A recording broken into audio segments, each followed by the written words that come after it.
Hello my dear students, আমি তাপস দাস, তোমাদের দর্শনের শিক্ষক। প্রথমেই আমাদের এলিট পক্ষ থেকে তোমাদের সকলকে জানাই স্বাগতম। তাহলে আজকে আমি হাজির হয়েছি তোমাদের অনুরোধে। তোমাদের অনেকের আমাকে রিকোয়েস্ট করেছো এবং অ্যাপে দেখে অনেকে রিকোয়েস্ট করেছো স্যার একটা ওভারঅল লাস্ট মিনিট সাজেশন যদি আলোচনা করতেন তাহলে আমাদের খুব উপকৃত হতো। হ্যাঁ, আজকে তাদের জন্যই, যারা আমাকে রিকোয়েস্ট করেছো, অনুরোধ করেছো, তাদের জন্যই। অতএব তো অবশ্যই তার পাশাপাশি যারা বলনি তাদের জন্যও নিয়ে এসেছি আজকে লাস্ট মিনিট সাজেশন। তো আজকে যে আলোচনা করব এক একটা অধ্যায় নয়, আজকে আলোচনা করব পুরো তোমাদের অল সিলেবাসের উপর, যেগুলো ইম্পর্টেন্ট, যেগুলো পরীক্ষা আসার মতো, সেই ইম্পর্টেন্ট বিষয়গুলো পুরো অল ওভার প্রথম থেকে শেষ পর্যন্ত আলোচনা করব। যেই পরীক্ষাগুলো, যেই পরীক্ষা তোমরা আসবে আসার মতো, সেইগুলো নিয়ে আমরা আলোচনা করব। তাই তোমরা এই ক্লাসটা কেউ মিস করবে না। তার প্রথম থেকে একদম শেষ পর্যন্ত ভালো করে যে কথাগুলো বলবো, আমি আলোচনা করব, যে কথাগুলো বলবো সেই কথাগুলো পয়েন্ট আউট করে ভালো মাথা ঢুকে নেবে। কালকেই তোমাদের পরীক্ষা, সেই পরীক্ষা তোমরা ভালোভাবে সুন্দরভাবে ঠান্ডা মাথায় পরীক্ষা দিতে পারবে। ঠিক আছে, চলো তাহলে আজকে আমি শুরু করছি। আর লাস্ট মিনিট সাজেশন দর্শনের, এটা একটা বলা যায়, একটা ব্রহ্মাস্ত্র বলা যায়, যে একটা লাস্ট মিনিট সাজেশন পুরো আলোচনা, যেগুলো পরীক্ষাতে তোমাদের অনেক অনেক উপকৃত হবে। তাহলে চলো শুরু করি তোমাদের টোটাল প্রথম থেকে শেষ পর্যন্ত সিলেবাসের উপর আলোচনা। দেখো, এই হচ্ছে লাস্ট মিনিট সাজেশন। যে আলোচনা করবো অত্যন্ত একটা গুরুত্বপূর্ণ ভিভিআই প্রশ্ন আলোচনা করব। অলরেডি অল ওভার আলোচনা করেছি, তার সঙ্গে সঙ্গে আমরা আলোচনা করব মূল পয়েন্টগুলো, মেন পয়েন্টগুলো, যেগুলো পরীক্ষাতে এই লাস্ট মিনিট সাজেশন হিসাবে অত্যন্ত উপকৃত। দেখো, প্রথমেই তোমাদের আছে পাশ্চাত্য অধিবিদ্যা, ফার্স্ট ইউনিট। সেই পাশ্চাত্য ইউনিটের মধ্যে যেটা আমরা প্রথমে আলোচনা করব সেটা হচ্ছে এই দ্রব্য। দ্রব্য নিয়ে অনেক আলোচনা আছে, দেকার্তের, Spinoza, Leibniz, Locke, Berkeley, Hume, এদের যে দ্রব্য আলোচনা, এই আলোচনাগুলো আলোচনা হয়েছে। এখন তো আর পুরো আলোচনা টাইম নেই, মূল কি পয়েন্টগুলো আলোচনা করব। সেটা কি, দ্রব্য নিয়ে ডেকার্ত কি বলেছে, স্পিনোজা কি বলেছে, সেগুলো আলোচনা করব। তোমার টার্নিং পয়েন্ট মনে রাখবা, দ্রব্য সম্পর্কে ডেকার্ত কি, ডেকার্তের সংজ্ঞাটা মনে রাখবে যে দ্রব্য হচ্ছে স্বনির্ভর এবং অন্য নিরপেক্ষ, এইটুকু থাকলেই ডেকার্ত। এটার সঙ্গে স্পিনোজা বলি, স্পিনোজা হলো দ্রব্য হলো স্বনির্ভর এবং সবেদ্য, সবেদ্য থাকলে স্পিনোজা। এছাড়াও লাইবনিজ, দ্রব্য হলো স্বনির্ভর এবং স্বয়ংক্রিয়, স্বয়ংক্রিয়, আত্মক্রিয়, ক্রিয়াশীলতা, ক্রিয়া দেখতে পেলেই তোমরা লাইবনিজ করবে। এই যে দ্রব্য সম্পর্কে তিনটা বললাম, এই তিনটা কিন্তু অত্যন্ত গুরুত্বপূর্ণ, দেখবে পরীক্ষা একটা এসেছে। আর ওরা আরেকটা বলি দ্রব্য সম্পর্কে ডেকার্তের। দেখো, ডেকার্তের দ্রব্য কয়টি? দ্রব্য তিনটি, ঈশ্বর, সেখান থেকে সৃষ্ট দ্রব্য দুটি, একটা হচ্ছে আত্মা, একটা হচ্ছে জড় বা দেহ। দ্রব্য তিনটি, কিন্তু দ্রব্য দুই প্রকার, নিরপেক্ষ দ্রব্য আর সাপেক্ষ দ্রব্য। নিরপেক্ষ দ্রব্য হলো একটি ঈশ্বর, আর সাপেক্ষ দ্রব্য হলো দুটি, সেটা জড় বা দেহ, মন বা আত্মা। তা এই যে দ্রব্য ডেকার্তের মতে দুই প্রকার হলেও দ্রব্য তিনটি। স্পিনোজা কি বলছেন? দ্রব্য হল একটি, ঈশ্বর। তিনি সমস্ত কিছুকেই দ্রব্য বলেছেন। এই জগতের সবই দ্রব্য, একটাই দ্রব্য, সেটা প্রকৃতি। একটা দ্রব্য ঈশ্বর। এই যে তিনি বলেছেন ঈশ্বর, দ্রব্য সমান ঈশ্বর সমান প্রকৃতি। কে বলেছেন? স্পিনোজা। সর্বেশ্বরবাদীকে স্পিনোজা, তিনি বলছেন সব ঈশ্বর, ঈশ্বরই সব। তো এই যে ঈশ্বর কিছু নিয়ে বলা, সব ঈশ্বর, দ্রব্য সমান ঈশ্বর সমান প্রকৃতি, এইগুলো কে বলছেন? স্পিনোজা। আরেকটা মনে রাখবা, লাইবনিজ কি বলছেন? দ্রব্য স্বয়ংক্রিয় বললাম, তার পাশাপাশি মনাড, চিৎ পরমাণু, এই লেখাগুলো থাকলেই তোমরা লাইবনিজকে চুজ করবে। এটা কোন বললাম একটা। আরেকটা বলছি যে ক্রিয়াশীলতা থাকলেই লাইবনিজ। আর লাইবনিজ দ্রব্য হলো কয়টি? অসংখ্য। তা ডেকার্তে পেলাম দ্রব্য তিনটি, স্পিনোজা পেলাম দ্রব্য একটি, ঈশ্বর, আর লাইবনিজ হচ্ছে দ্রব্য বহু। এটা একটা অ্যাঙ্গেল। আর একটা অ্যাঙ্গেল মনে রাখবে, ডেকার্তের মতকে বলা হয় দ্বৈতবাদী, কেননা তিনি দেহ আর মনকে স্বতন্ত্র দ্রব্য বলেছেন, তাই দ্বৈতবাদী। স্পিনোজা অদ্বৈতবাদী। কেন অদ্বৈতবাদী? কেন তিনি এই জগতের সমস্ত কিছুকে একটা দ্রব্য বলছেন, ঈশ্বর। ঈশ্বর ছাড়া দ্রব্য নেই, অদ্বৈত। আর লাইবনিজ বলছেন দ্রব্য হলো বহু, তাই তাকে বলা হয় বহুত্ববাদী। ক্লিয়ার? তাহলে এই দ্বৈতবাদী ডেকার্ত, অদ্বৈতবাদী স্পিনোজা, আর বহুত্ববাদী লাইবনিজ। এই যে এই প্রশ্নটা বললাম, এটার পরীক্ষা একটা আসবে। ক্লিয়ার এটা? তারপর দেখবে এই যে কুলগুলো বললাম একটু আগে, যে দ্রব্য সংজ্ঞা, দ্রব্য কয়টি, আর দ্রব্য সম্পর্কে মতগুলো কি কি, অত্যন্ত গুরুত্বপূর্ণ মনে রাখবে। এছাড়াও দ্রব্য আরেকটি কিছু আছে। এই যে দ্রব্য সম্পদ চারটা দিয়েছি আমি, হ্যাঁ, যে দ্রব্য হলো জ্ঞাত গুণের অজ্ঞাত আধার, আধার হবে। আর বস্তু সত্য হলো অজ্ঞাত, অধিবিদ্যা হলো অজ্ঞাত অজ্ঞেয়, বস্তু সত্তা অজ্ঞাত অজ্ঞেয়। তাহলে বস্তু সত্তা জ্ঞাততা, হ্যাঁ, এটা মনে রাখবে। এই জ্ঞাততা বা জ্ঞাততাই সত্তা, যাই দিক না কেন, এইটা যে অজ্ঞাত অজ্ঞেয় লক, আর বস্তুতা জ্ঞাততা বা জ্ঞাততাই সত্তা, সেটা হচ্ছে বার্কলে।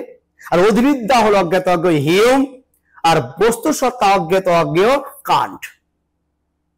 এটা ভালো করে মনে রাখবে। এছাড়াও এখানে লক আর একটা কথা বলেছেন, দ্রব্য হলো এমন জিনিস আমি জানি না। তিনি বলেছেন গুণের মাধ্যমে দ্রব্যকে জানা যায়। এই জন্য তিনি গুণ আলোচনা করতে বলেছেন গুণ দুই প্রকার, মুখগুণ আর গৌণগুণ। এই দুই প্রকার গুণ ছাড়া আরেকটি গুণ আছে, যাকে তৃতীয় প্রকার গুণ বলা হয়।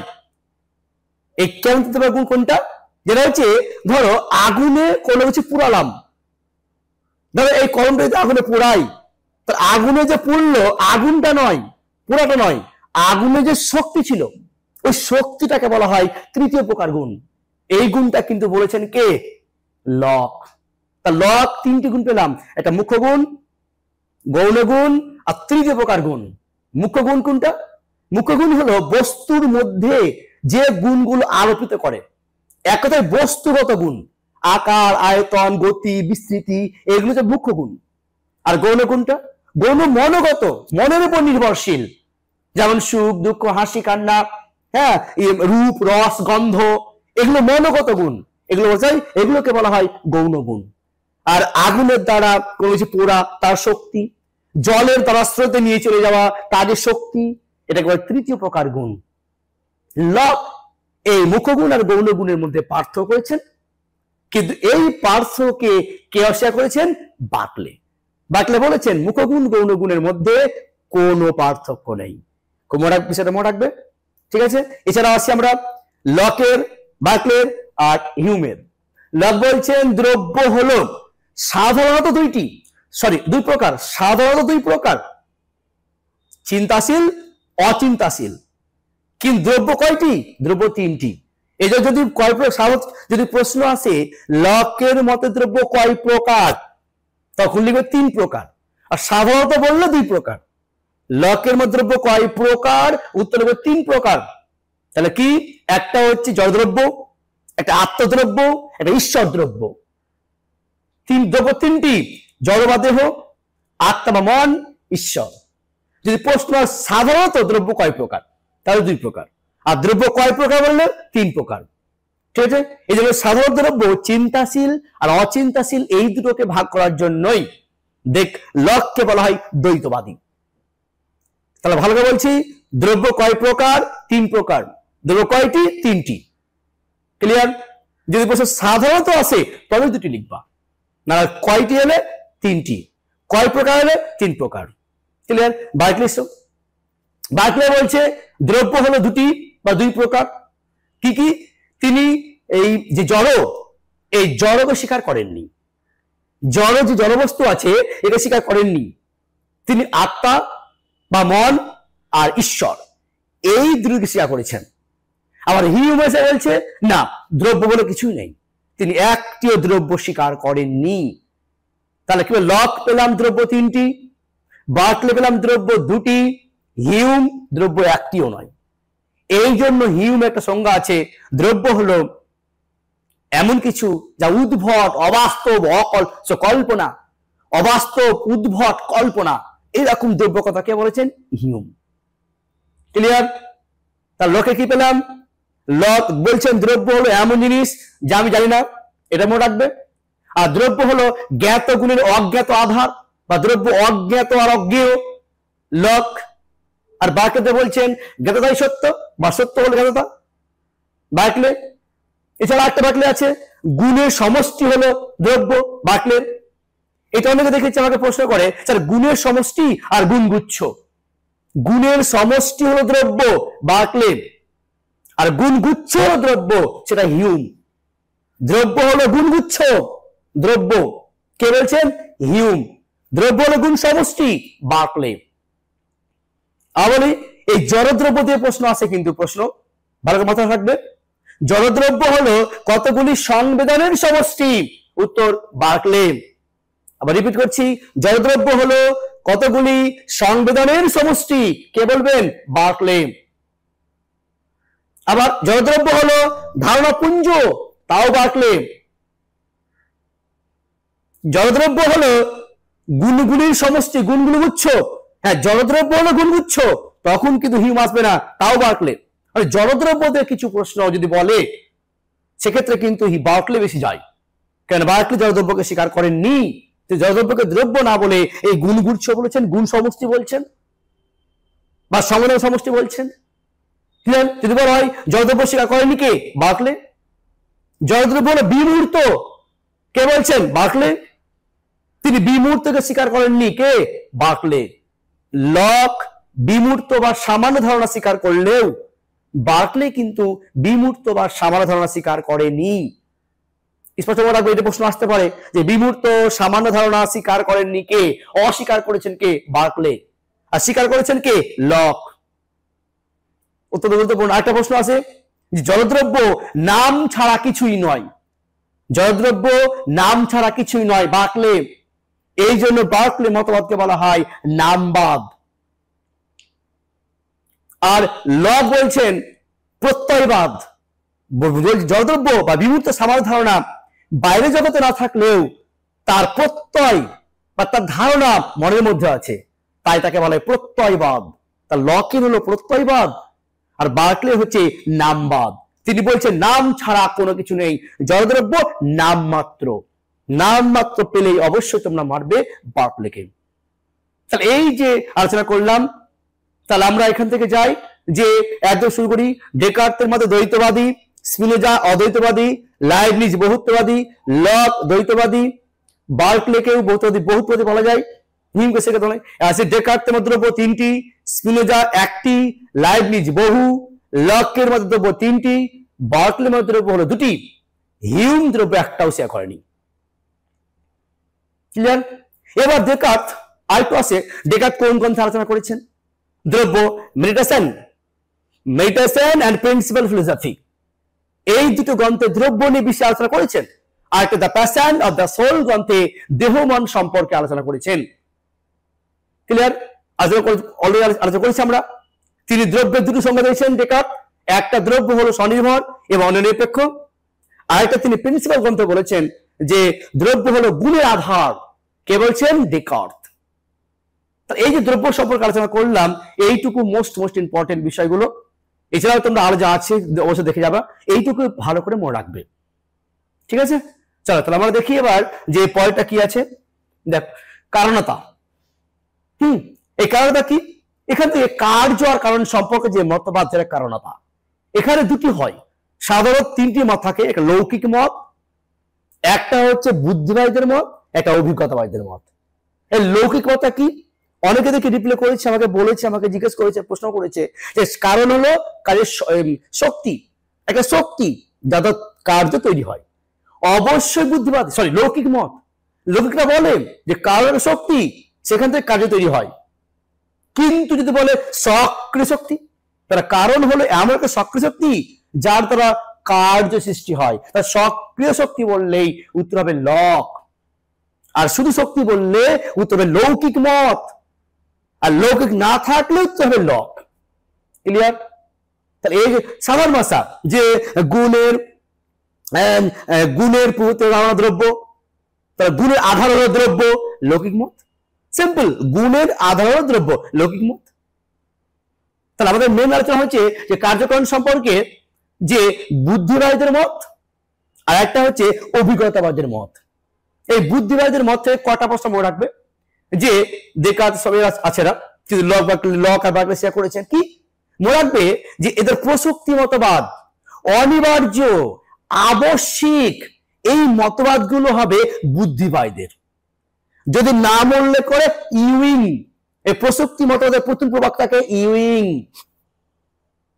এরা যদি প্রসক্তি আরো যদি সমর্থক দেয় ইউইং, ব্রান্ডার্ড, ব্ল্যান্ডসার্ড, এরা হচ্ছে চরম বুদ্ধিবাদী এবং এরা হচ্ছে কার্যকারণ সম্পর্কে প্রসক্তিবাদী সমর্থক। যদি একজন নাম উল্লেখ করলে অবশ্য ইউইং, এরা কারণ ও কার্যের মধ্যে অনিবার্য সম্পর্ক স্বীকার করে, আবশ্যিক সম্পর্ক স্বীকার করে, প্রসক্তি সম্পর্ক স্বীকার করে। বুদ্ধিবাদীরা এরা বলেন যে এই যে এই একটা কারণে কার্য, সেটা এই কার্যটা কারোর মধ্যে ছিল, এটা ক্ষুদ্র, এটা বড়, বৃহৎ, এই জন্য এটার মধ্যে আছে, থেকেই তৈরি হয়েছে, এটা অনিবার্য হয়েছে, প্রসক্ত হয়েছে, এটা বুদ্ধিবাদী। কিন্তু এই প্রসক্তি অনিবার্য আবশ্যিক এই কার্যকারণ এই সম্বন্ধগুলো হিউম স্বীকার করেন না। হিউম কি বলছেন যে এদের কার্যকারণের মধ্যে কি আছে, সতত সংযোগ সম্বন্ধ আছে, নিয়ত সতত সংযোগ সম্বন্ধ আছে, কিন্তু প্রসক্তি সম্বন্ধ নেই। কে বলবেন? হিউম। আবশ্যক সম্বন্ধ নেই, কে বলবেন? হিউম। অনিবার্য নেই, কে বলবেন? হিউম। শুধু হিউমে দেখবো যে নিয়ত সতত সংযোগ আছে কি না, ওটা হলে উত্তর হিউম, বাকি উত্তরটা নয় নয় বললে হিউম। এটা মনে রাখবেন। তাহলে একটাই মনে রাখবে যে প্রসক্তি সম্বন্ধ ইউইং অনিবার্য বুদ্ধিবাদী, আবশ্যিক বুদ্ধিবাদী। কিন্তু যদি বলা হয় এই আবশ্যিক সম্বন্ধ স্বীকার করেনি কে? হিউম। প্রসক্তি স্বীকার মানেনি কে? হিউম। অনিবার্য মানেনি কে? হিউম। তাহলে হিউমে কি?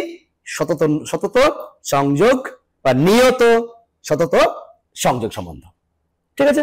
এবার এই ব্যাখ্যাতে বলছেন যে হিউম বলছেন যে কারণ আর কার্য দুটি পৃথক ঘটনা, দুটি আলাদা ঘটনা। এই দুটি ঘটনা একে অপরের সঙ্গে গভীর সম্পর্কিত নয়, দুটি পৃথক ঘটনা। কেমন? এই দুটো ঘটনাকে আমরা অভ্যাসে দেখি, বারবার অভ্যাসের দ্বারা দেখে যাই। অভ্যাসের দ্বারা দেখলে পরপর একসঙ্গে থেকে সহাবস্থান হয়ে বারবার দেখলে অভ্যাসে হয়ে যায়। এই অভ্যাস বশতই বলে দিই আমরা এটা হলো এর কারণ, সরি এটা কারণে কার্য, মানে এর জন্য এটা হলো, এটা আমরা অভ্যাস দ্বারা বলে দিই। মানে কারণ থেকে কার্যটা হলো, এটা অভ্যাস দ্বারা বলে দিই আমরা। বুঝতে পারলাম? তাহলে এটা হচ্ছে যে কারণ কার্য অভ্যাস যদি বলে, মানসিক অভ্যাস বলে, তাহলে উত্তর হবে হিউম। আর অনিবার্য বললে কি হবে? হিউম হবে না, এটা বুদ্ধিবাদী বা ইউইং। আরেকটু কিন্তু আসে প্রশ্ন আছে যে মনে রাখবে দুটো কথা, একটা হচ্ছে সক্রিয় শক্তি বললাম লকের, ঐশ্বরিক শক্তি, এই ঐশ্বরিক শক্তি বললে বার্কলের। আর হিউম কে বলবে? না, হিউম বলবে যে মানসিক অনিবার্য। মোস্ট ইম্পর্টেন্ট মনে রাখবাম যে অনিবার্য হিউম স্বীকার করেন না, কিন্তু মানসিক অনিবার্য কিন্তু হিউম স্বীকার করেন। আবার রিপিট করছি, কারণ কার্যের মধ্যে অনিবার্য সম্বন্ধ স্বীকার করেন না কে? হিউম। করেন কে? করেন কে? বুদ্ধিবাদী। তাহলে এবার কারণ কার্যের মধ্যে মানসিক অনিবার্য বা মানসিক অভ্যাস কে স্বীকার করেন? হিউম স্বীকার করেন। তিনি বাহ্য অনিবার্য স্বীকার না করলেও মানসিক অনিবার্য স্বীকার করেন কে? হিউম। তাহলে আশা করছি এখান থেকে প্রশ্ন একটা আসবে, দেখবে একটা আসবেই পরীক্ষা, যে কারণ কার্যের মধ্যে গভীর সম্পর্ক আছে, প্রসক্তি সম্বন্ধ আছে, বুদ্ধিবাদী। আর গভীর সম্পর্ক নেই, দুটি পৃথক ঘটনা, আলাদা ঘটনা, আমার বারবার দেখে দেখে অভ্যাসে হয়ে যায়, বলে দিয়ে এটাই কারণ, এরকম হলে হিউম। এটা নিয়ত সতত সংযোগ হচ্ছে হিউম। ক্লিয়ার? নেক্সট আসি আমাদের এখান থেকে আমরা পরে দেখুন দেহমন সমস্যা। এই দেহমন সমস্যা থেকে দুটো প্রশ্ন বলবে, একটা দেখবে পাবেই পাবে। একটা ডেকার্তের, একটা লাইবনিজের। ডেকার্তের দেহমন সম্পর্কে যে মতবাদ, ক্রিয়া প্রতিক্রিয়াবাদ বা মিথস্ক্রিয়াবাদ।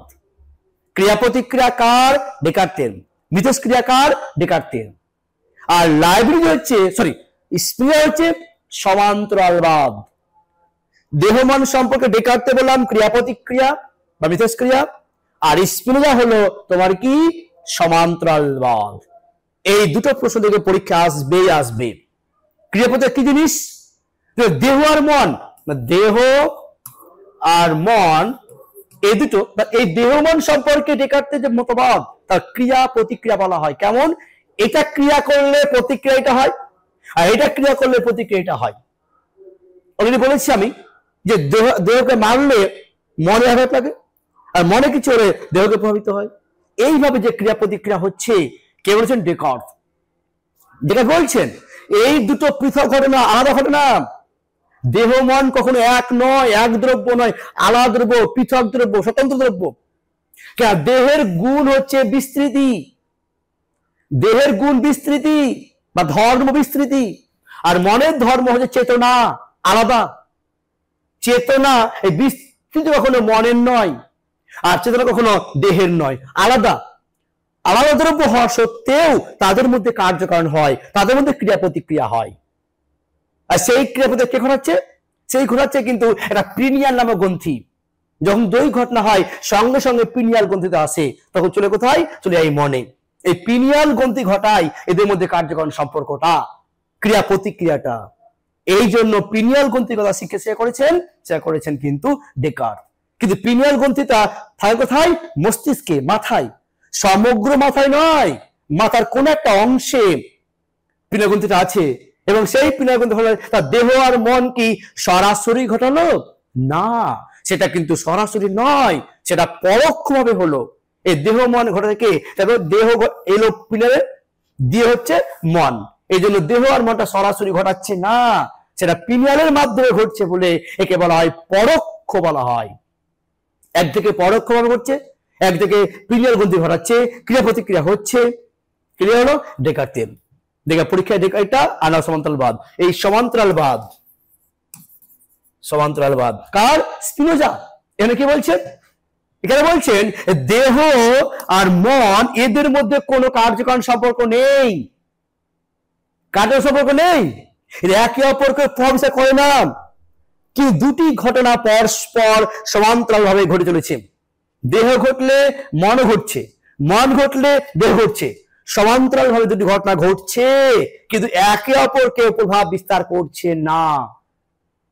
এদের মধ্যে কোনো কার্যকারণ সম্পর্ক নেই, এই সমান্তরাল ভাবে ঘটছে বলে এদের মতবাদকে বলা হয় সমান্তরালবাদ। আর ডেকার্তের কিন্তু দেহ মনের মধ্যে কার্যকারণ সম্পর্ক আছে। ক্লিয়ার? এই জন্য এই দুটো সমান্তরালভাবে চলছে বলে দুটিকে ভঙ্গি দ্বিপার্শ্ববাদ বলা হয়। দ্বিপার্শ্ববাদ, দ্বিভঙ্গিবাদ, স্পিনোজার এই সমান্তরালবাদ মতবাদকে। এছাড়াও যদি এখান থেকে একটা প্রশ্ন নাই, যদি এসে পড়ে লাইবনিজের দেহ মন সম্পর্কিত বা মনডের বিভিন্ন মনডের যে সম্পর্কিত একটা মতবাদ পূর্ব প্রতিষ্ঠিত শৃঙ্খলাবাদ।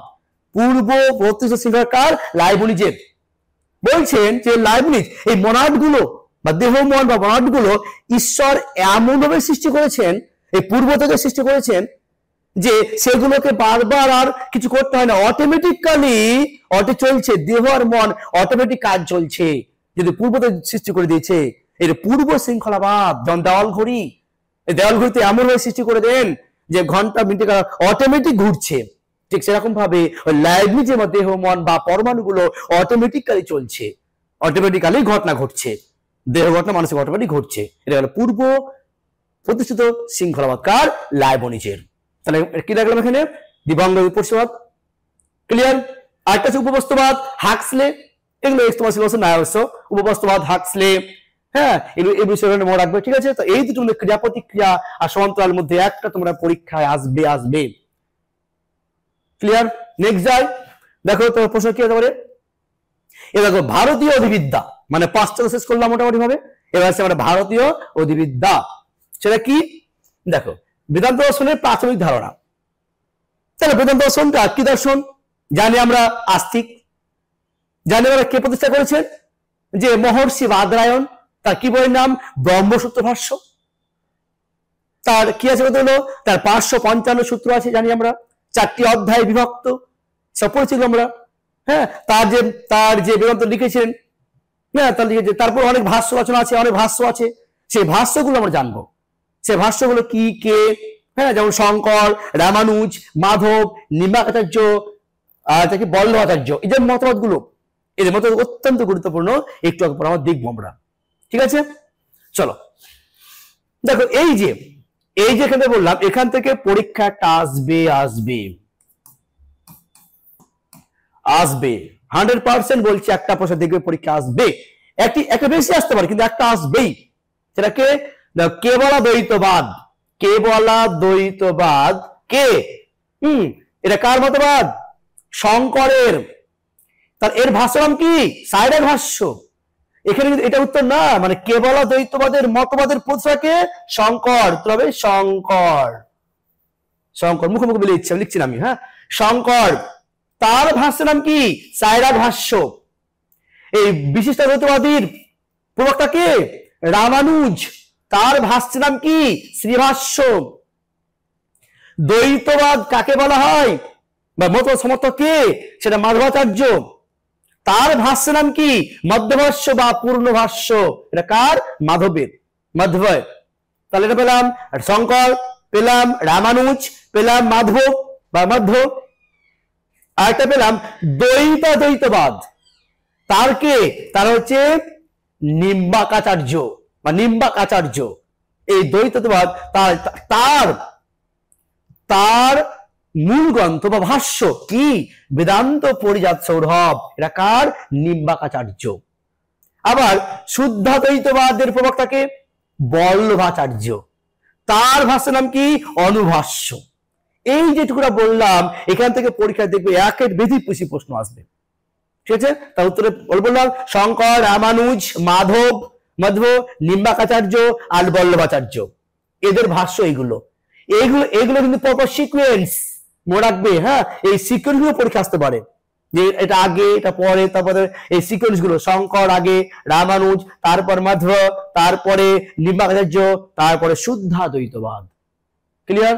এটা মনে রাখবে, এইখান থেকে ভালো করে মনে রাখবে, সেটা মনে রাখবে। এছাড়া দেখবা এটাও কিন্তু অত্যন্ত গুরুত্বপূর্ণ একটা টপিক, প্রস্থানত্রয়। কটি প্রস্থান? সেটা হচ্ছে একটা শ্রুতি প্রস্থান, ন্যায় প্রস্থান এবং স্মৃতি প্রস্থান। কোনটাকে? শ্রুতি প্রস্থান বলা হয় উপনিষদকে, উপনিষদ শ্রুতি প্রস্থান। আর ন্যায় প্রস্থান শ্রীমদ্ ভগবদ গীতা, সরি ব্রহ্মসূত্র। শ্রুতি প্রস্থানটা হলো উপনিষদ, ন্যায় প্রস্থানটা হলো ব্রহ্মসূত্র গ্রন্থ, আর স্মৃতি প্রস্থান হলো শ্রীমদ্ ভগবদ গীতা। এটা স্মৃতি প্রস্থান। এই তিনটা প্রস্থান দেখবো অত্যন্ত গুরুত্বপূর্ণ, VVI প্রস্থান ত্রয়। ক্লিয়ার হয়েছে? এইটুকুকে মনে রাখবেন।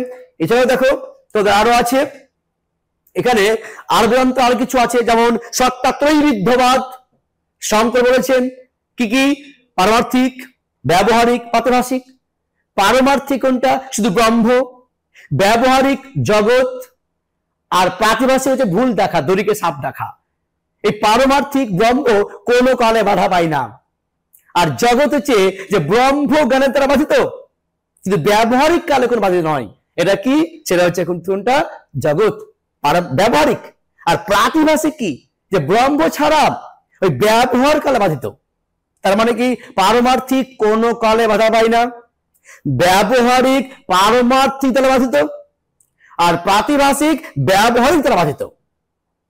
তাহলে পারমার্থিক হচ্ছে ব্রহ্ম, আর ব্যবহারিক জগৎ বা জগতের বস্তু, আর প্রাতিভাসিকটা হচ্ছে এই ভুল ভ্রম দেখা, দড়িকে সাপ দেখা, এগুলো যে অর্ধেক জলে লাঠিকে বাঁকা বলে মনে হওয়া, এগুলো প্রাতিভাসিক বলা হয়।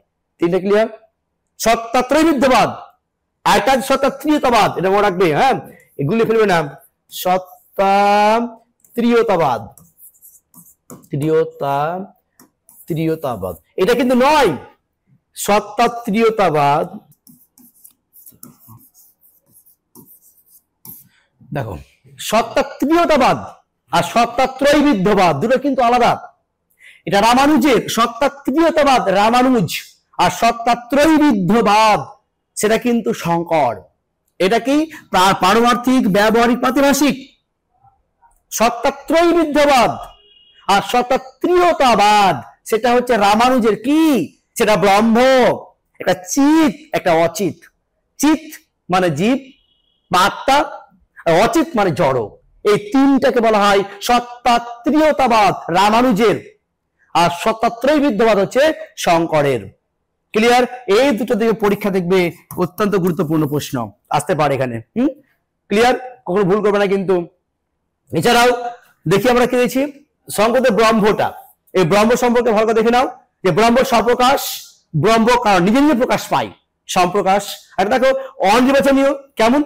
ব্রহ্ম সৎ নয় আর অসৎ নয়, আর সৎ সতও নয়, মানে অনির্বাচনীয়। তাহলে যে জিনিসটা সৎ হয় না, অসৎ হয় না, সৎ সদও নয়, তাকে বলা হয় অনির্বাচনীয়। তাহলে ব্রহ্ম কি? একটা অনির্বাচনীয়। আবার ব্রহ্ম সর্বভেদ শূন্য। শঙ্কর বলেছেন ভেদ তিন প্রকার, স্বজাতীয়, বিজাতীয় আর স্বগত। স্বজাতীয় মানে কেমন? নিজের জাতির সঙ্গে নিজ জাতি, মানে মানুষ সঙ্গে মানুষের ভেদ। বিজাতীয় কোনটা? মানুষ সঙ্গে অন্য জাতি, তাহলে মানুষের সঙ্গে অন্য, হাতির সঙ্গে যে ভেদ, বিজাতীয় ভেদ। আর মানুষের যে বিভিন্ন অংশ, হাত পা চোখ কান নাক, এদের যে ভেদ, তাই বলে স্বগত। তো এই শঙ্কর মতে ব্রহ্মের মধ্যে কোনো ভেদ নেই, এক স্বজাতীয়, বিজাতীয়, স্বগত, কোনো ভেদ নেই। কিন্তু রামানুজ বলছে আবার না, ভেদ আছে। রামানুজ বলছে ব্রহ্মের মধ্যে স্বগত ভেদ আছে, স্বগত ভেদ আছে, স্বজাতীয় ভেদ নেই আর বিজাতীয় ভেদ নেই। ঠিক আছে? দেখো ব্রহ্মের স্বরূপ লক্ষণ, তটস্থ লক্ষণ অত্যন্ত গুরুত্বপূর্ণ। স্বরূপ লক্ষণ হলো সৎ চিৎ আনন্দ, আর তটস্থ লক্ষণ হলো কে? ব্রহ্ম সংহারক, পালক, আর কি? সংহারক, পালন, সৃষ্টিকর্তা, রক্ষাকর্তা, রক্ষা। এইটা হচ্ছে কি? তটস্থ লক্ষণ। আরেকটা আছে পরব্রহ্ম, অপর ব্রহ্ম। তাহলে শঙ্কর বলছে যে নির্গুণ ব্রহ্ম আসল, সগুণ ব্রহ্ম আসল নয়। কেমন? তাহলে ব্রহ্ম, এদের একটা ব্রহ্ম ধরি, এর মধ্যে কোনো গুণ নেই, নির্গুণ ব্রহ্ম। কিন্তু এই ব্রহ্ম যখন মায়ার দ্বারা আচ্ছিন্ন হয়ে যায়, মায়া যুক্ত হয়ে যায়, তখন গুণ হয়ে যায়। তখন সেই গুণযুক্ত যে মায়া, যে ব্রহ্মের মধ্যে মায়া যুক্ত হলো, গুণ হয়ে গেল, তখন সেটা সগুণ ব্রহ্ম। আর ওই সগুণ ব্রহ্মকে আর তিনি ব্রহ্ম বলছেন না, তিনি ঈশ্বর বলছেন। তার নির্গুণ ব্রহ্ম ঈশ্বর নন, নির্গুণ ব্রহ্ম মানে ব্রহ্ম। আর ব্রহ্মের মধ্যে মায়া যুক্ত হয়ে যাচ্ছে, তখন গুণ হয়ে যাচ্ছে, তখন সেই মায়াযুক্ত যে ব্রহ্ম, তখন তাকে সে নির্গুণ সগুণ ব্রহ্ম, ওকে তিনি বলছেন ঈশ্বর। আর এই নির্গুণ ব্রহ্ম সেটা হলো পর ব্রহ্ম, আর সগুণ ব্রহ্ম বা ঈশ্বর সেটা হলো অপর ব্রহ্ম। কার মতে? এটা শঙ্কর। কিন্তু রামানুজ কি বলছেন? রামানুজ বলছেন ব্রহ্ম মানেই সগুণ, ব্রহ্ম মানেই সগুণ। ঈশ্বর ব্রহ্ম যা, ঈশ্বর একই জিনিস। ব্রহ্মের মধ্যে কোনো নির্গুণ নয়, সগুণ, গুণ আছে। কিন্তু শঙ্কর না, তিনি দুভাগে ভাগ করছেন। এক ব্রহ্ম নির্গুণ, সেটাই ব্রহ্ম। আর ব্রহ্ম সগুণ কখন? যখন ব্রহ্মের মধ্যে মায়া যুক্ত হচ্ছে, তখন গুণ প্রবেশ করছে, সেটা সগুণ। আর সগুণটাই হলো ঈশ্বর। আর রামানুজ বলছেন না, সগুণটাই ওই ব্রহ্ম, ব্রহ্ম মানে ঈশ্বর, ঈশ্বর মানে ব্রহ্ম। আর শঙ্কর তা না, সগুণ ব্রহ্মটা ঈশ্বর। এই যে বিষয়টা বললাম। দেখো নির্গুণ আর সগুণ থেকে বললাম, নির্গুণ ব্রহ্ম মানে ব্রহ্মের মধ্যে কোনো গুণ নেই, শঙ্কর বলেন। এক মায়া নেই, ব্রহ্ম নির্গুণ। আর সগুণ কোনটা? যে ব্রহ্মের মধ্যে যখন মায়া যুক্ত হচ্ছে, তখন সেটা হলো সগুণ। আর ওই সগুণকে তিনি ঈশ্বর বলছেন। আর তখন জগতের সাথে সৃষ্টি হচ্ছে। ক্লিয়ার আসা হচ্ছে? বুঝতে পেরেছ? চলো নেক্সট যাই। দেখো শঙ্করের মায়া কি? অবিদ্যা মায়া অত্যন্ত গুরুত্বপূর্ণ। এখান থেকে প্রশ্ন একটা আসবে, দেখবা VVI শিওর আসবে, আসবে দেখবো সেটা কি। মায়া কি জিনিসটা? মায়াটা অনির্বাচনীয়। ফার্স্ট প্রশ্ন অনির্বাচনীয়। এর সঙ্গে অনেক কিছু আছে, যা আমি বলছি না, আমি টাচ বেরিয়েছি। মায়া অনির্বাচনীয়। কেমন? সৎ নয়, অসৎ নয়, সৎ অসৎ নয়, সেটা হচ্ছে অনির্বাচনীয়। প্রশ্ন আসতে পারে মায়া হলো সৎ না অসৎ না উভয়ই না কোনটি নয়, না অনির্বাচনীয়। উত্তর হবে অনির্বাচনীয়। মায়া সৎ নয়, অসৎ নয়, সৎ অসৎ নয়, তাহলে কি? তাহলে অনির্বাচনীয়। মায়া ত্রিগুণাত্মক, মানে কি মায়ের মধ্যে তিনটা গুণ আছে। এই মায়ার কিন্তু অনেক নাম, অবিদ্যা মায়া। তা অবিদ্যাকে মায়া বলা হয়, মায়াকে অবিদ্যা বলা হয়। তাহলে দেখো অজ্ঞান তাও মায়া, তাহলে অবিদ্যা মায়া অজ্ঞান ইকুয়াল শব্দ। এইসব আর ক্ষেত্রে কি, তাহলে মায়ার মধ্যে তিনটি গুণ আছে, সত্যগুণ, রজগুণ আর তমগুণ, তাই তো? এই তিনটি গুণ মায়ার মধ্যে আছে, ত্রিগুণাত্মক। আবার জ্ঞান বিরোধী, মায়া কিন্তু জ্ঞানের অভাব নয়, জ্ঞানের অভাব নয়। মায়া মানে অজ্ঞান, জ্ঞান নেই এরকম নয়, জ্ঞান নয়, জ্ঞান বিরোধী মানে অবিদ্যা। জ্ঞানের অভাব কিন্তু মায়া নয়, জ্ঞান বিরোধী হলো মায়া। নেক্সট ভাবরূপ, মায়া কিন্তু অভাব নয়, মায়া ভাব, ভাব পদার্থ, অভাব পদার্থ মায়া না, মায়া একটা ভাব পদার্থ, একটা কখনো এর গুলে ফেলবে না, মায়া কিন্তু ভাব পদার্থ, অভাব পদার্থ নয়। নেক্সট যৎকিঞ্চিত, মায়া পুরো সামগ্রিক নয়, মায়া অংশ। সামগ্রিককে ব্রহ্ম, ব্রহ্ম সামগ্রিক, মায়া কিন্তু অংশ।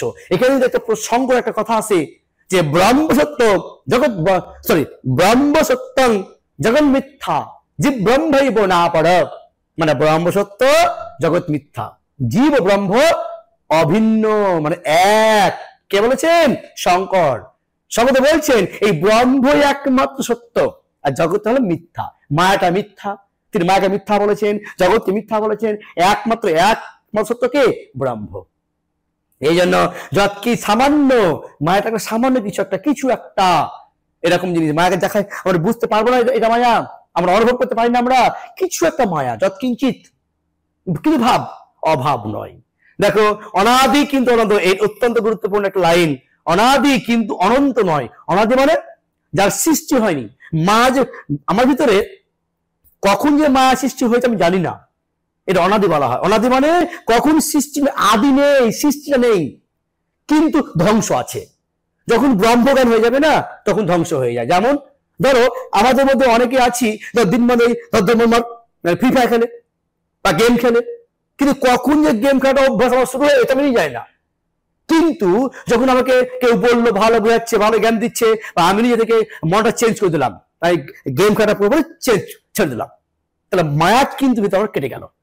তাহলে মায়া কি সারা জীবন থাকে না, এই অনন্ত মানে কি সারা জীবন থেকে যায়, কোনদিন শেষ হয় না।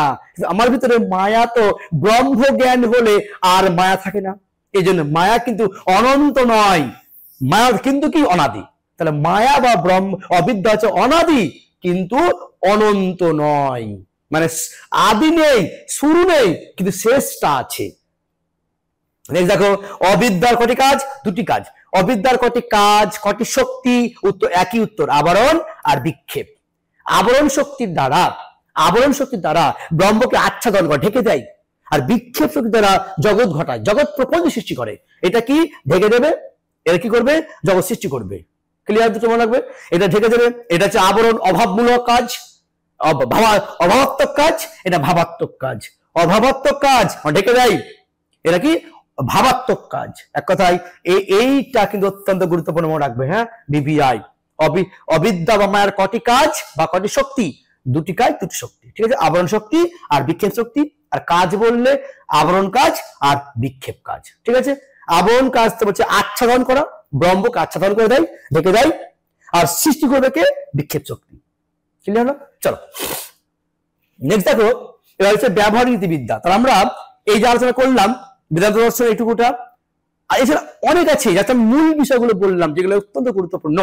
তাহলে এবার আমরা যাবো যে ব্যবহার নীতিবিদ্যার মধ্যে কি কি গুরুত্বপূর্ণ, ঠিক আছে? চলো ভালো করে মনে রাখবে। আর ব্যবহার নীতিবিদ্যা এগুলো প্রশ্ন খুব একটা বেশি হয় না, ভালো করে যেগুলো বলছি ভালো করে দেখো, এগুলোই পরীক্ষাতে আসবে, ঠিক আছে? চলো দেখো এখানে এই প্রথমে যে আত্মহত্যা, ঠিক আছে? আত্মহত্যা কি ওগুলো আসবে না, কিন্তু আত্মহত্যা কয় প্রকার? এমিলি ডুরখেইম তার এটা সুইসাইড বইয়ের নাম। এই অনেকে বলে দা সুইসাইড, অনেকে লে সুইসাইড, যাই যে সুইসাইড থাকলেও এমিলি ডুরখেইম আর লে সুইসাইড হলেও এমিলি ডুরখেইম, কিন্তু অফ সুইসাইড বলবে না। অফ কিন্তু হিউমের হয় লে সুইসাইড, নাহলে দা সুইসাইড, শুধু সুইসাইড, এই তিনটা হলে এমিলি ডুরখেইম। আর অফ সুইসাইড বলতে গেলে তখন হবে হিউম। চলো, দ্য সুইসাইড গ্রন্থে আত্মহত্যাকে 4 ভাগে ভাগ করেছেন এমিলি ডুরখেইম। কি কি? একটা পদার্থ কেন্দ্রিক, একটা হচ্ছে আত্মকেন্দ্রিক, একটা অধপতনজনিত, একটা অদৃষ্টবাদী। এখান থেকে এই ভিভিআই পরীক্ষা আসবে, একটা প্রশ্ন আসবে এখান থেকে, প্রশ্ন একটা আসবেই 100%। কি জিনিসটা? এটা কি পরের মানে পরের মঙ্গলের জন্য, পরার্থ আর পরের স্বার্থের জন্য, পরের মঙ্গলের জন্য, অপরের মঙ্গলের জন্য যা আত্মহত্যা করা হয়। ক্লিয়ার? অলরেডি আলোচনা করেছি আমরা। যেমন ধরো বলেছি যে উদাহরণ হিসেবে বলেছি জাপানের হারাকিরি, আবার বলতে হিন্দু সমাজে সতীদাহ প্রথা, আগে বলেছি গৌরবময় জীবন আবাসন। এই তিনটা জিনিস কার উদাহরণ? পরার্থ কেন্দ্রিক। দেখবে হারাকিরি আছে কিনা এবং সতীদাহ প্রথা, না হলে গৌরবময় জীবন আবাসন, এই তিনটা দেখবে উত্তর হবে পরার্থ কেন্দ্রিক। এটা গৌরব, নিজেকে নিয়ে গৌরব বলে মনে হয়, অপরের জন্য আত্মহত্যা, বা নিজের নয়।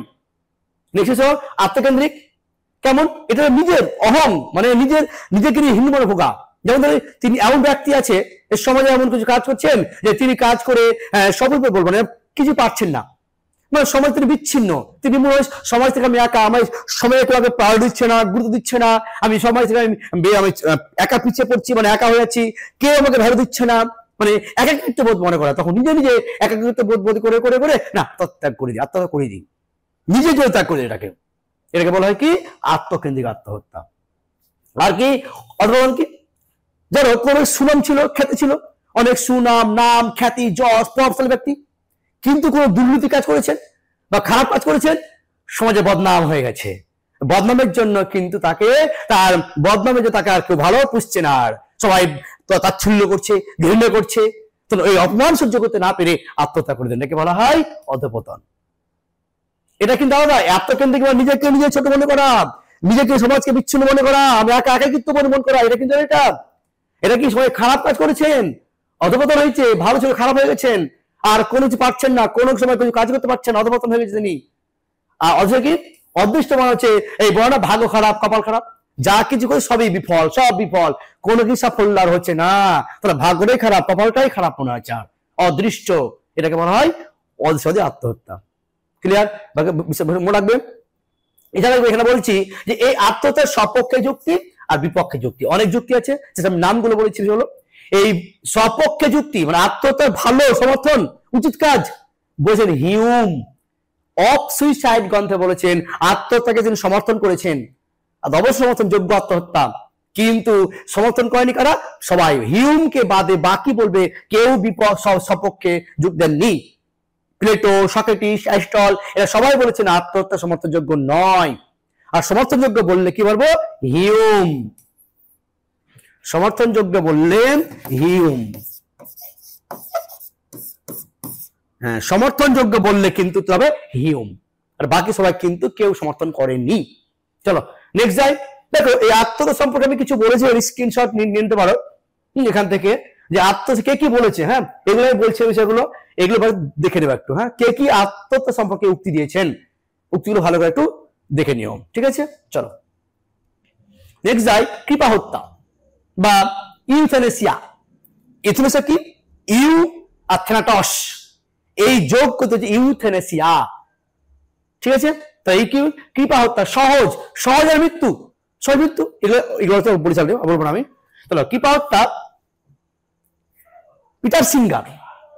পিটার সিঙ্গার তার প্র্যাকটিক্যাল এথিক্স গ্রন্থে তিনি, বা ব্যবহারিক নীতিবিদ্যা বা অ্যাপ্লাইড এথিক্স, প্র্যাকটিক্যাল এথিক্স বলতে পারি বা অ্যাপ্লাইড বলতে পারি, এই গ্রন্থতে পিটার সিঙ্গার কৃপা হত্যাকে ভাগ করেছেন 3 ভাগে।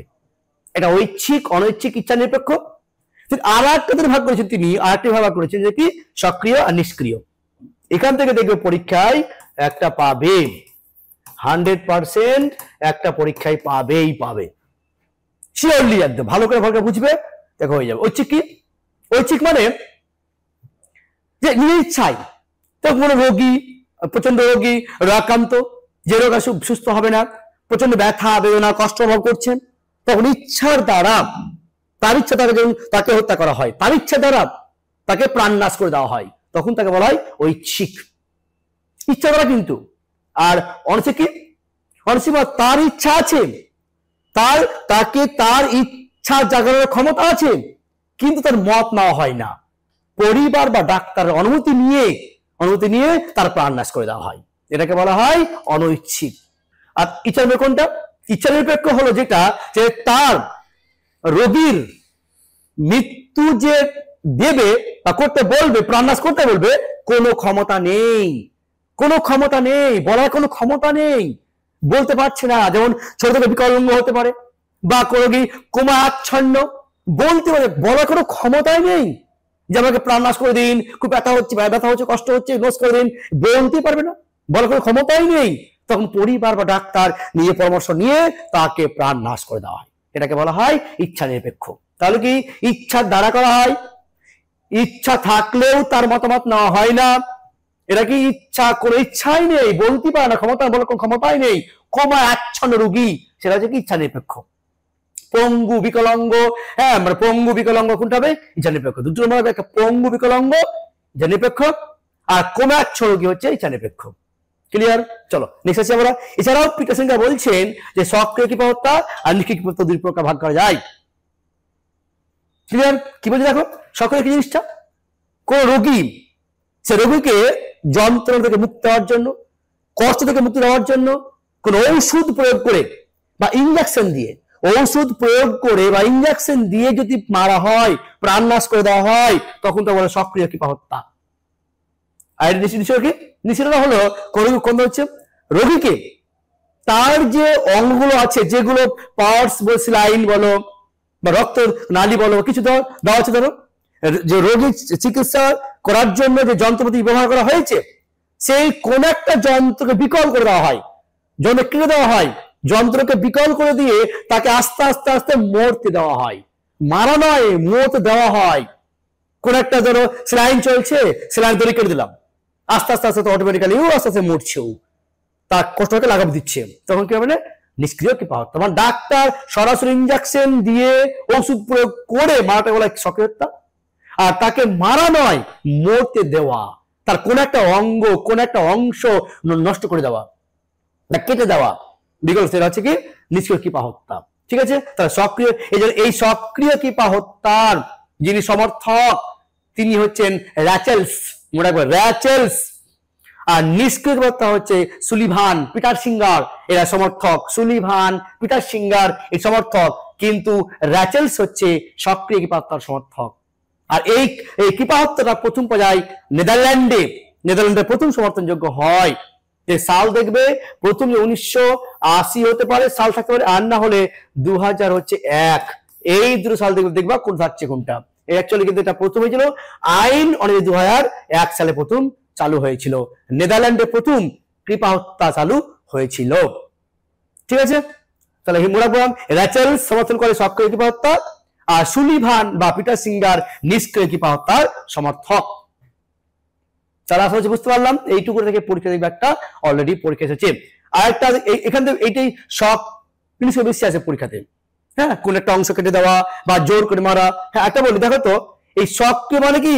মানে হত্যা করা, আর নিষ্ক্রিয় মানে কি? হত্যা করতে দেওয়া, নিজে হত্যা করা। এই জন্য অনেকে এই সক্রিয়কে স্বীকার করে না। হত্যা করা মানে ওষুধ দিয়ে করছি। ক্লিয়ার?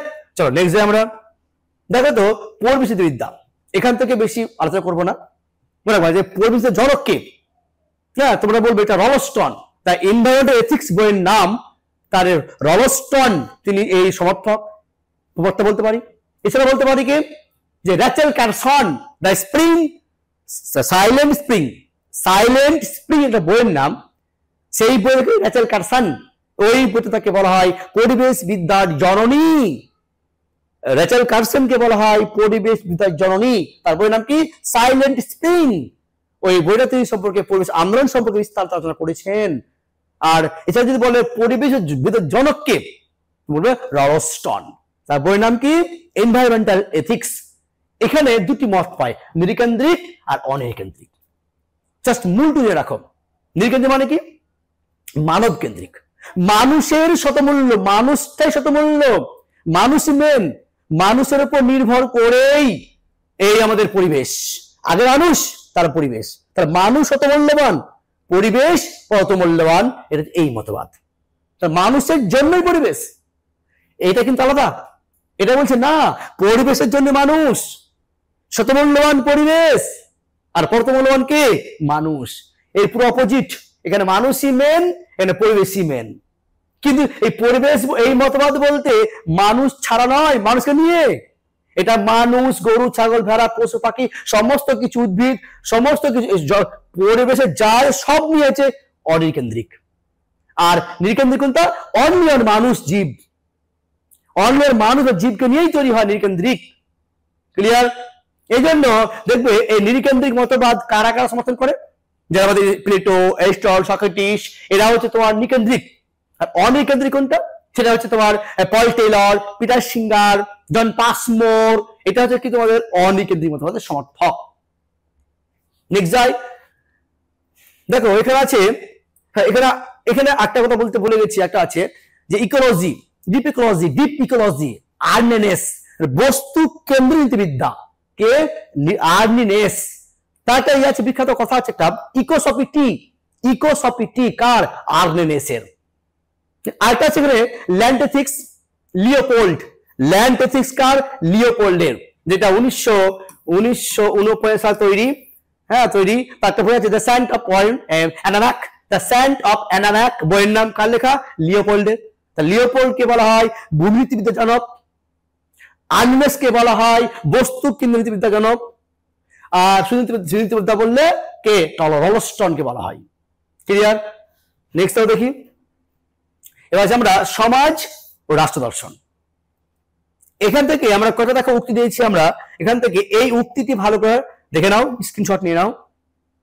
এই উক্তিগুলো ভালো করে গুলিয়ে ফেলবে না। হ্যাঁ, দেখো এই যে তোমরা দেখেছো, অনেকে আমাকে রিপিট করেছো, এছাড়া জটিল, বুনট বা জাল, এটা একটা, আর এই যে এইটুকুটা, দুটোর মধ্যে গন্ডগোল, কে ম্যাকাইভার আর কে গিজবার্ট। বলে দিচ্ছি, দেখো যদি এইটুকুটা লেখা থাকবে যা পরিবর্তনশীল, তার মানে ম্যাকাইভার। এই দেখো, এই যে একের সঙ্গে আন্দিক সম্পর্ক লেখা থাকবে, তার মানে কি? গিজবার্ট। যখন পরিবর্তন লেখা থাকবে তখন ম্যাকাইভার, আর যখন এই আন্তিক সম্পর্ক থাকবে তখন কি হবে? গিজবার্ট। দেখা হলো কোনো কিছুই নেই, তাহলে অবশ্যই গিজবার্ট। যে দেখো এইটুকু কোনো জায়গাতে নেই, তাহলে তোমরা গিজবার্ট করবে, ম্যাকাইভার পেজ করবে, ম্যাকাইভার আর পেজ করবে। যদি কিছু দেখা হলো কিছু নেই, জটিল দিল, দেখো জটা জাল বা জটিল বুনট, স্পষ্ট দেখো এইটুকু দিল, তাহলে ম্যাকাই পেজ। আর জটিল বুনট বা জাল কিন্তু হবে, সেটা হবে গিজবার্ট। ক্লিয়ার? এইটুকু ভালো করে মনে রাখো। দেখবে এখান থেকে দেখবে পরীক্ষাতে একটা আসার চান্স অবশ্য আছে, VVI। ঠিক আছে, নেক্সট চলো দেখি আমরা কি দিচ্ছে, সম্প্রদায় ও সংঘ সমিতি। কি জিনিসটা মনে রাখবে? সম্প্রদায় মানে কি? সম্প্রদায় মানে হচ্ছে এমন জিনিস যেখানে জনসমষ্টি আছে, বৃহত্তর সমষ্টি, অনসমষ্টি, যার মধ্যে সব পারস্পরিক সম্পর্ক আছে, একে অপরের প্রতি তারা সাথে বসবাস করে। তাদের উদ্দেশ্য হলো কিন্তু একটি বা দুটি নয়, সামগ্রিক উদ্দেশ্য। সামগ্রিক উদ্দেশ্য সেটা হলো সম্প্রদায়। কিন্তু সংঘ সমিতি কোনটা? সংঘ সমিতি হলো সম্প্রদায়ের মধ্যে অন্তর্ভুক্ত একটি বা কয়েকটি উদ্দেশ্য নিয়ে গঠিত হয়। তাহলে এই সম্প্রদায় যদি এটা হয়, সংঘ সমিতি এটা, সংঘ সমিতি এটা, সংঘ সমিতি এটা। ঠিক আছে, তাহলে সম্প্রদায়ের মধ্যে অন্তর্গত, এদের কাজগুলো হবে একটি বা কয়েকটি উদ্দেশ্য। আর সম্প্রদায় কিন্তু সামগ্রিক উদ্দেশ্য, এটা একটা পয়েন্ট মনে রাখবা। সমগ্র মানুষের মৌল চাহিদা পূরণ সম্প্রদায়। সংঘ হচ্ছে পার্টিকুলার, আমার তোমার লক্ষ্য, আমার ডেভেলপমেন্ট ক্লাব করলাম, ক্লাব এটা কি? সংঘ সমিতি। গ্রাম, সমাজ, নগর, শহর কি? অবশ্যই সম্প্রদায়। ক্লিয়ার? এই সময় রাখবে। অনেকে দেখো ম্যাকাইভার দেখবে জেল বা মদ বা জেলখানা, ম্যাকাইভার অবশ্য সম্প্রদায় বলছেন। অন্যান্য কি বলছে? তারা সংঘ বলছেন।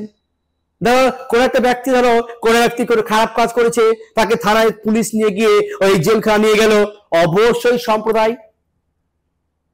ঠিক আছে, বিদ্যালয় সংঘ সমিতি, পাঠাগার, গ্রন্থাগার সংঘ সমিতি।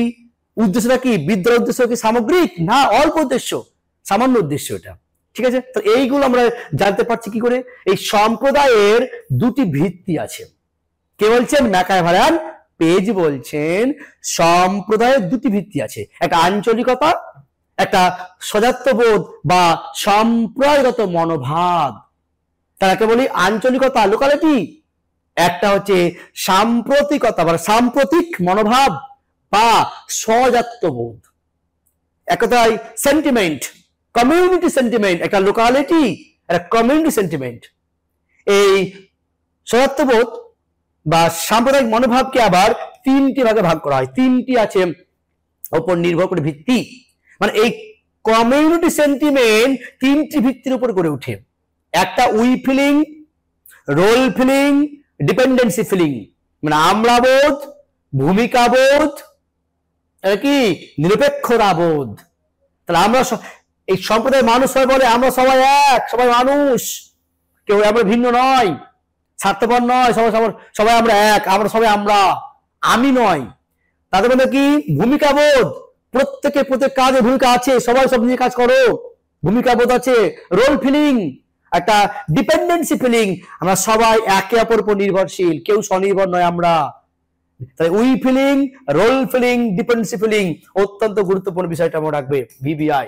এই সম্প্রদায়, যে সম্প্রদায় বললাম ভিত্তিটা, দেখবে ভিত্তি থেকে পরীক্ষা প্রশ্ন আসবে, চান্স অত্যন্ত গুরুত্বপূর্ণ। ঠিক আছে, চলো এবার দেখো এই পার্থক্যটা বললাম কি, এর মৌল প্রয়োজন বা সামগ্রিক উদ্দেশ্য, এর হচ্ছে আংশিক উদ্দেশ্য। ঠিক আছে, এটা মনে রাখো। নেক্সট দেখো আবার অনুষ্ঠান প্রতিষ্ঠান, আচার প্রথা কি এগুলো। অনুষ্ঠান প্রতিষ্ঠান হচ্ছে কি, অনুষ্ঠান প্রতিষ্ঠান হলো কোন একটা জায়গা, ধরো বিদ্যালয়, এর কি অনুষ্ঠান প্রতিষ্ঠান না। তাহলে বিদ্যালয়ে কি দেওয়া হয়, শিক্ষা দেওয়া হয়। রাষ্ট্র, সেখানে কে, সংবিধান। রাষ্ট্রটা হলো এই অনুষ্ঠান প্রতিষ্ঠান নয়, রাষ্ট্রটা কেন চলে, সংবিধান দ্বারা চলে, এই সংবিধানটা হলো অনুষ্ঠান প্রতিষ্ঠান। বিদ্যালয়টা হলো সংঘ, কিন্তু বিদ্যালয় শিক্ষা দেওয়া হয়, শিক্ষা দান করে, ওটা কি বলা হয়, অনুষ্ঠান। এক কথায় কর্মনীতি, কর্ম প্রণালী, কর্ম প্রণালীটা থাকলে কি হবে, অনুষ্ঠান প্রতিষ্ঠান। যেমন হচ্ছে পরিবারের ক্ষেত্রে বিবাহ অনুষ্ঠানটা, সেটা কি অনুষ্ঠান প্রতিষ্ঠান। ঠিক আছে, তাহলে স্কুলটা হলো সংঘ, তার শিক্ষাদানটা হলো কি, অনুষ্ঠান প্রতিষ্ঠান। ক্লিয়ার। চার্চটা হলো সংঘ, কিন্তু চার্চে কি দেওয়া হয়, ধর্মের শিক্ষা দেওয়া হয়, ধার্মিক করে তোলা হয়, এটা কি, ওই কাজটা হলো অনুষ্ঠান প্রতিষ্ঠান। একটা কর্মনীতি, কর্মপ্রণালী, এটা হবে অনুষ্ঠান আর প্রতিষ্ঠান। এবারে তোমরা আচার প্রথা কি, এটা কি, আচার প্রথা হলো সমাজের অনুমোদিত যে অভ্যাস দ্বারা কর্মগুলো করি আমরা।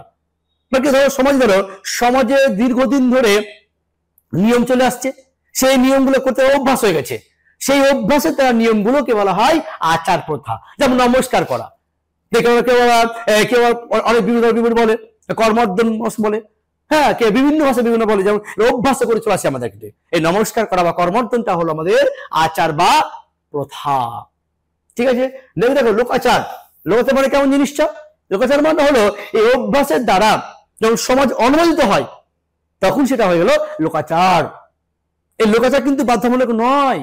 লোকাচার মানে সমাজে মানুষরা আমরা তৈরি করি, আইন তৈরি করি, একটা সমাজের আচার আচরণ রীতি নীতি আছে না, এর সমষ্টিকে বলা হয় লোকাচার। কেমন, ধরো কোনো বিয়ে বাড়িতে যাবো আমরা, ভালো পোশাক পরে গেলাম, লোকাচার। কোন স্কুলে পড়তে আসি, টাই পড়ছি, লোকাচার। ঠিক আছে, এরকম অনেক দেখবো আছে যে বিভিন্ন কোনো খেলতে যায়, খেলা ড্রেস পরে যায়, লোকাচার। কিন্তু লোকনীতি কি, লোকনীতিটা হলো যে নিয়মকে কিন্তু অস্বীকার করা যাবে না, সমাজে এমন নিয়ম অস্বীকার করা যাবে না, লোকনীতি। যেমন বিনা পোশাকে যাওয়া অন্যায়, লোকনীতি। এই যে লোকাচারকে বাধ্যতামূলক নয়, কিন্তু লোকনীতিকে অবশ্যই মেনে চলতে হয়, ওটা বাধ্যতামূলক ক্রিয়া। যেমন 18 বছর আগে বিয়ে দেওয়া যাবে না, ওটা কি, লোকনীতি। লোকনীতি না মানলে শাস্তি ব্যবস্থা আছে, আর লোকাচার মানা না মানা কোনো প্রশ্ন নেই, শাস্তি ক্ষেত্রে সেরকম থাকে না, থাকলেও সেরকম নেই। এক কথায় রাষ্ট্রের যে নিয়ম কারণ সেটা বলা হয় লোকনীতি। ক্লিয়ার। চলো নেক্সট যাই। দেখো এবার রাষ্ট্র ও আইন সম্পর্কে আলোচনা। রাষ্ট্র কি, এখান থেকে প্রশ্ন হতে পারে যে রাষ্ট্র কি বলতো, আগে বলতো প্রথম রাষ্ট্র কথা সৃষ্টি হয়েছে গ্রিক দেশে, ওরা পলিস বলতো, POLIS, পুলিশ। নগরাষ্ট্র কে বলতো, অ্যারিস্টটলরা। অ্যারিস্টটলকে বলা রাষ্ট্রবিজ্ঞানের জনক। তার পরবর্তীকালে প্লেটো আগে প্লেটো, কিন্তু প্লেটো এই অ্যারিস্টটলের মতো নয়। প্লেটো কিন্তু বলতো রাষ্ট্রটাকে দর্শনের পরিপ্রেক্ষিতে আলোচনা করতেন। এই যে তাকে রাষ্ট্র দর্শন জনক বলা হয়। তাহলে অ্যারিস্টটলকে বলা হয় রাষ্ট্র বিজ্ঞানের জনক, আর প্লেটোকে বলা হয় রাষ্ট্র দর্শনের জনক। কিন্তু তার পরবর্তীকালে রোমানরা বলতো সিভিটাস, তারা গ্রিকরা কি বলতো পলিশ, রোমানরা বলতো সিভিটাস, টিউটনরা এলো, জার্মানরা এলো, টিটো বলতো কি আবার স্ট্যাটাস, যেমন তো ল্যান্ডট্যাগ, জার্মানরা ল্যান্ডট্যাগ। এইভাবে আস্তে আস্তে আস্তে আস্তে আধুনিক যুগের মেকিয়াভেলি তার দ্য প্রিন্স নামক গ্রন্থে তিনি স্পষ্ট ভাষায় বললেন যে রাষ্ট্র শব্দটি প্রথম ইউজ করে, এই স্টেট রাষ্ট্র কথাটা প্রথম ইউজ করেছেন কে? ম্যাকিয়াভেলি দ্য প্রিন্স নামক গ্রন্থে। এই জন্য ম্যাকিয়াভেলিকে বলা হয় রাষ্ট্রবিজ্ঞানের আধুনিক রাষ্ট্রবিজ্ঞানের জনক। তার দ্য প্রিন্স বইটি কার লেখা? ম্যাকিয়াভেলি। রাষ্ট্রকথার প্রথম কে বললেন আধুনিক যুগে? ম্যাকিয়াভেলি। ঠিক আছে, তাহলে চলো রাষ্ট্রবিজ্ঞানের জনক বললে অ্যারিস্টটল, রাষ্ট্র দর্শন জনক বললে প্লেটো, আর আধুনিক রাষ্ট্র জনক বললে হবে উত্তর ম্যাকিয়াভেলি। এবার কি রাষ্ট্রের উপাদান কি তোমরা পড়বে এখানে, যে রাষ্ট্রের উপাদানটা আমরা পেয়েছি গার্নারের সংজ্ঞা থেকে। কি প্রথমে কি হবে?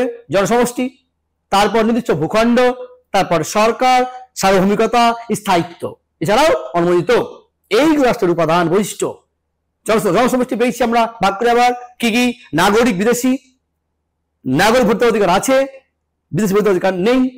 সার্বভৌমতা প্রকার, দুই প্রকার, বাহ্যিক সার্বভৌমতা আর অভ্যন্তরীণ সার্বভৌমতা পেয়েছি এগুলো আমরা। এগুলো তোমরা অলরেডি দেখে নিবা।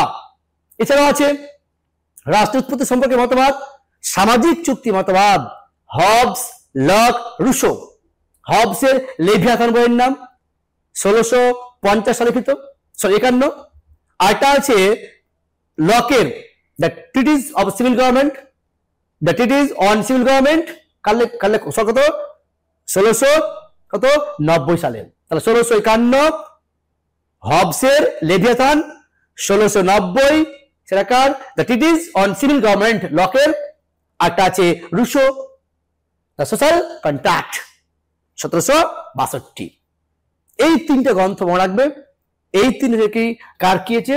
রাষ্ট্র উৎপত্তি সম্পর্কে সামাজিক চুক্তি মতবাদে লেখা তিনটা বইয়ের নাম হয়েছে। এবার কি যে আইন, আইনটা কি? আইনটা হলো এমন একটা জিনিস যে রাষ্ট্রকে ভালোভাবে পরিচালনা করার জন্য যে ন্যায়, নীতি, আইন শৃঙ্খলা, রীতিনীতি সমষ্টিকে বলা হয় আইন। এই আইন সম্পর্কে অনেক সংজ্ঞা দিয়েছেন, ছেলে থেকে অলরেডি দেখে নিবা, অলরেডি করা আছে আমার। হ্যাঁ, আইনকে অনেক কথা বলছে, যেমন আইন সার্বভৌম আদেশ কে বলেছেন? অস্টিন। এরকম আইন সম্পর্কে বলেছে। কিন্তু এখানে আমরা যে জানবো যে আইন কয় প্রকার, সেটা মনে রাখবে 3 প্রকার: প্রাকৃতিক আইন, জাতীয় আইন, আন্তর্জাতিক আইন। তাহলে প্রকৃতির যে নিয়মগুলো তৈরি হয় প্রাকৃতিক আইন, জাতীয় বা রাষ্ট্রের যে নিয়ম কারণ জাতীয় আইন, রাষ্ট্রীয় আইন, আর একটা আন্তর্জাতিক আইন মানে গোটা বিশ্বের যে আইন সেগুলো হয় আন্তর্জাতিক আইন। ঠিক আছে, এছাড়া দেখবা আইনের উৎস আছে, আইনের উৎস অনেকগুলো আছে। প্রথম উৎস হচ্ছে প্রথা, সব হচ্ছে আমাদের পার্লামেন্ট বা সংসদ। পার্লামেন্ট বা সংসদ হলো সর্বশেষ উৎস। আরো আছে ধর্মপ্রথা আছে, কিন্তু প্রথম উৎস প্রথা বলবে, আর সমাজকে পার্লামেন্ট বা আইনসভা। ঠিক আছে, এই হচ্ছে আমাদের রাষ্ট্র বা আইন সম্পর্কে আলোচনা। এবার দেখো বিভিন্ন গ্রন্থের নাম ও লেখকের নাম, এইগুলো একটু ভালো করে দেখে নেবে। ঠিক আছে, দেখো স্ক্রিনশট নিয়ে নাও, কে কার কোন গ্রন্থগুলো একটু ভালো করে দেখে নেবে। দেখো নেক্সট, দেখো টোটাল হচ্ছে 20 খানা। হ্যাঁ, দেখে নিবে কে কার কোন গ্রন্থ। নেক্সট দেখো আরো আছে কত হলো 28 খানা। দেখে নাও কোনটা কার গ্রন্থগুলো একটু ভালো করে দেখে নেবে। গ্রন্থ কিন্তু আমাদের পরীক্ষাতে, হ্যাঁ দ্য প্রিন্স এটা বললাম রে, এই যে গ্রন্থগুলো পরীক্ষাতে অবশ্য আসবে। দেখবে একটা দেখবে ম্যাচিং দিবে অনেকগুলো, একটা এমনি সিরিয়াস প্রশ্ন, দুটো একটা পরীক্ষা কিন্তু গ্রন্থগুলো আসবে। একটা তো আসবেই, একটা কিন্তু আসবে অবশ্যই। ঠিক আছে, এই হচ্ছে ওভারঅল আলোচনা করলাম। তো এইটুকু আলোচনা করবো। এছাড়াও তোমরা আমি যা ক্লাস করেছি, যা আলোচনা করেছি, ভালো করে অবশ্যই তোমরা একটু দেখে নিও। ঠিক আছে, তাহলে ভালো হচ্ছে কালকে তোমাদের পরীক্ষা। হ্যাঁ, তাহলে ভালো করে সবাই তোমার মনোযোগ দিয়ে ভালো করে সুন্দর করে ঠান্ডা মাথায় পরীক্ষা হলে গিয়ে ভালো করে ভেবেচিন্তে পরীক্ষা দিবে, দেখবে অবশ্যই তোমরা পরীক্ষায় পারবে। যদিও যেটা প্রশ্ন ঘুরিয়ে আসে একটু ভাববে, অ্যান্সার তোমরা সব পেরে যাবে। যা আলোচনা করেছি, যা বুঝিয়েছি আমি, যা নোট দিয়ে চা করেছি ওগুলো তো সব আশা করছি সব প্রশ্ন তোমরা পরীক্ষায় পেয়ে যাবে। ঠিক আছে, ভালো থেকো। এরপর তোমার দেখা হচ্ছে তোমাদের কালকে পরীক্ষা, সেই পরীক্ষার অ্যান্সার কি নিয়ে আমরা কালকে আমি হাজির হচ্ছি তোমাদের সামনে। সম্ভাব্য উত্তর কি হবে তার উত্তর নিয়ে আমরা হাজির হব। কালকে পরীক্ষা, কালকে আমরা হাজির হব। ঠিক আছে, ভালো থেকো, সুস্থ থেকো।